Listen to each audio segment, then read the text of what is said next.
real cocaine?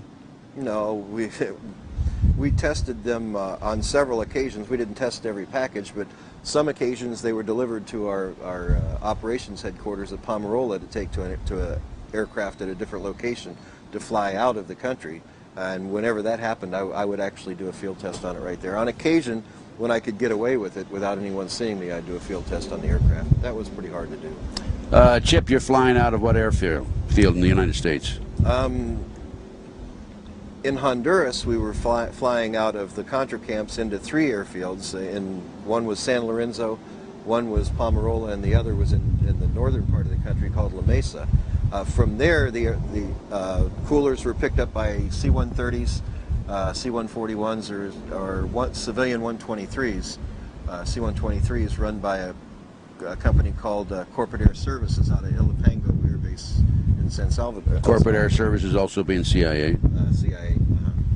And they were flown back into the States. I would find on a meeting on March 24th, 1985, that there were actually 3 different legs that stuff was moved on, and those legs were into Ohio, into Colorado, and into a little place in the center of the country in 1985 called Arkansas. What airfield in Arkansas? I know that there were 2 airfields in Arkansas. One was Arkansas Air Force Base, and the other one was a place called Mena. And how about in Ohio? Into Dayton, Ohio, and then in Colorado it was into Lamar, Colorado, and Pueblo, Colorado. So you learned that the drugs are coming in then? Oh yeah. Cocaine? Yeah. On CIA planes? Everything went through Panama, and then from Panama it was distributed out. Were they CIA planes or military planes? Military and CIA. Both, huh? Yeah. Now, you tested it personally. Do you have any documents that would indicate that this is so? Yes. Oh, you do? Yeah. I had no idea. Of course I did. Of course I did. That was a loaded question, Chip. I know it was. I knew the answer to that before I asked it. Okay, tell us about that. When I started finding the cocaine on board the aircraft, I decided, hey, you know, this could go one of 2 ways. They could set us up pretty darn quick here if they ever wanted to get rid of us because of our knowledge, and especially because of my knowledge, because Bill had told me, you know, Chip, watch your butt, buddy. You know, you have some real enemies here in Washington.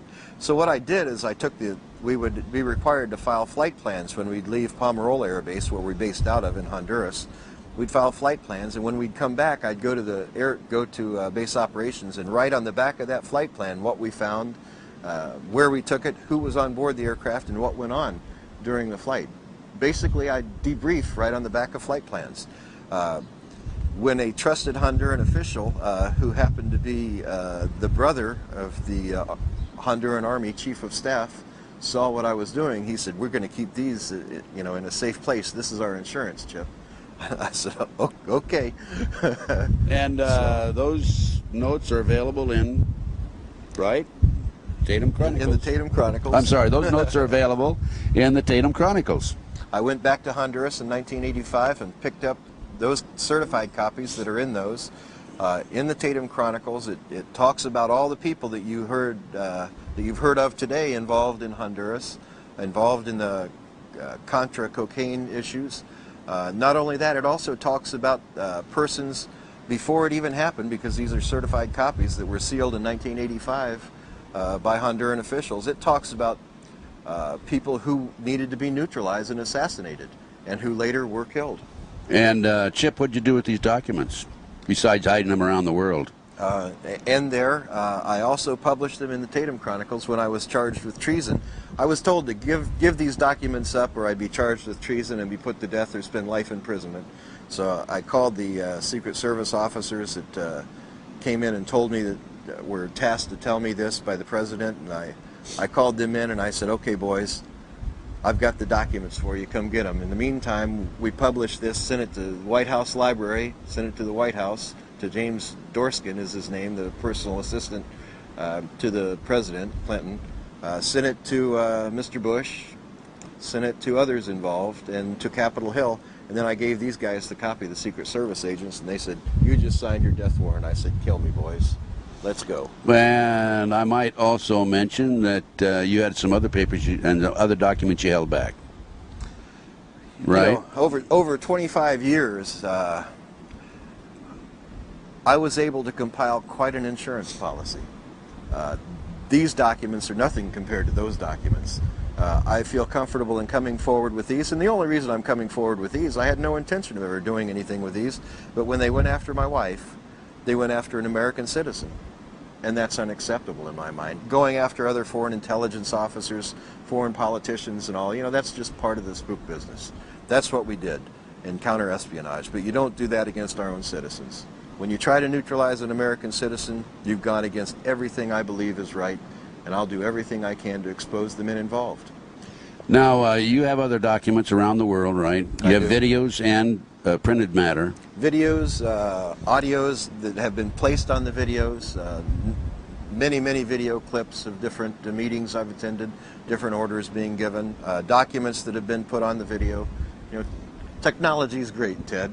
You know, I'd go into some of these high-level meetings, and because I was the chief of security for these groups, I would ensure that nothing's being bugged, the place was clean, so we'd sweep the place, and I'd keep my bugs going the whole time.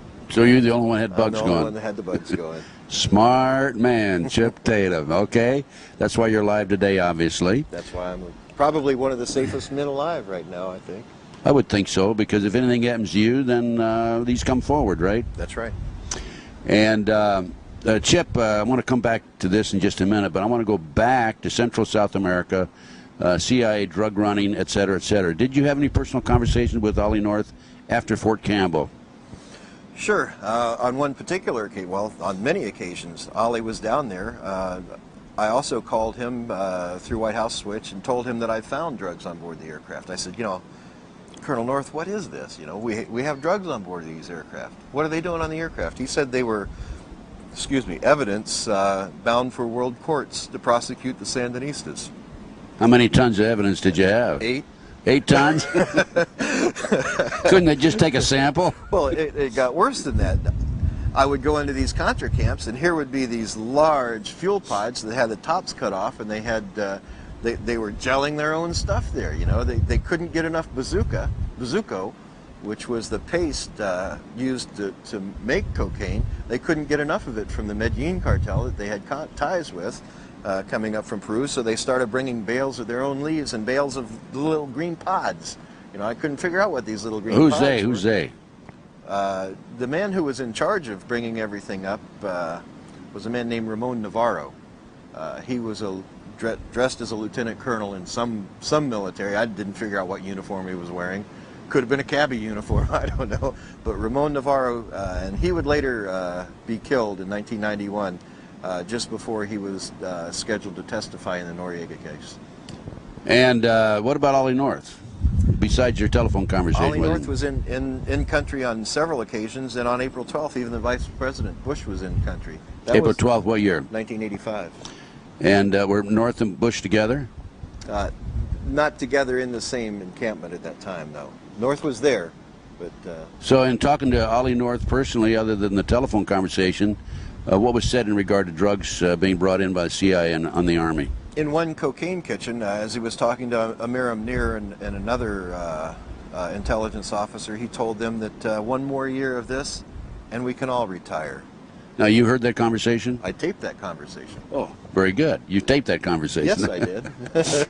And what other conversations could you tell us about as far as Ollie North is concerned? Well, not only conversations, you know, Ollie was... He loved to be the center of attention, so one particular occasion we had him standing at a cocaine press trying to pressing the bricks. In this Sandinista camp? I don't think so. It was, they called these the North camps because North set them up. And how many such bases were set up? There were about 5 of the kitchens that were set up. Did Ollie North set them up? 5 locations. Ollie North is the one who supplied all logistical support for that, yes. And when was the last time you had a conversation with Ollie North? Last time I talked to Ollie North was in September of 1994. He and Felix Rodriguez called me in my office in Colorado. I'd gone back to Colorado, gotten out of the business, gone back to Colorado. 25 years was enough.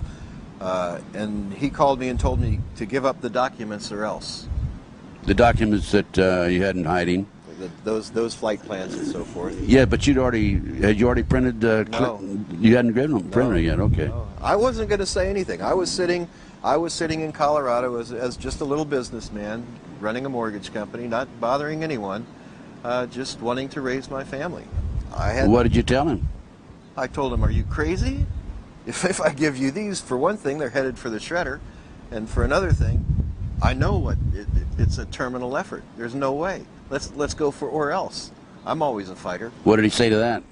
Well, he said, "Well, let me get someone else." And they called me back, and Bill Colby was on the phone. And I said, "Bill," I said, to give these documents up, to give all this stuff up is terminal. I said, I'm going to keep them. And he said, "Well, then we're going to have to hit your credibility." I said, "Okay, hit my credibility. What do you want me to do?" He said, "Well, walk into the U.S. Attorney's office and just tell him you did something wrong." So I did. What'd you tell him? Walked into the U.S. Attorney's office. I wired myself some money out of an account down across the state line, and then into my corporation. Then I took it out, and put it into my personal account. And because in the mortgage business that can be considered embezzlement. I told him that I participated in wire fraud. Arrest me, please. And so they did, but then they found out, once they put the attorney on it, they found out, well, it's really not, the mortgage industry really isn't regulated in Colorado. I said, "Listen, I'm going to admit to this," because they said that they wanted to involve my wife in it. I said, "But you guys have to promise you leave her out of this." They said, "Okay." I said, "Let's go forward with the pleading." So I stood in front of a federal judge, and I said, and he asked me if I did this, and I said, "Yes." But before I said yes, I leaned over and I asked the U.S. Attorney, "My wife's going to stay clear?" And she said yes. And so I said, "Okay, I'll sign the plea agreement, Your Honor." And he said, and it's part of testimony, he really didn't want to go forward with it. He said, "This really doesn't." And I said, "Your Honor, believe me, I wired those funds, I took those funds, I spent them." How much money involved? $70,000 of my money. Of your own money, huh? Of my own money. Okay, but they didn't leave your wife alone. They didn't. They came after her, and so when I went before the judge for sentencing, I told him at that time, I didn't want to go forward with it. I'd like to withdraw the plea. But it was too late at that point. He said, "The thing to do is, after this is all done, you can go ahead and ask that the plea be withdrawn at the appeals court." And that's where we're at now. And you're getting ready in a couple of days to go in. You've appealed it. The appellate level, you're going to have a decision in about 2 more days, right? On the 24th of February. Are you looking at prison time? No, I don't think so. I've already spent 2 years of that time in prison, and I don't think that they want me back in prison. I really don't think they want me back in prison.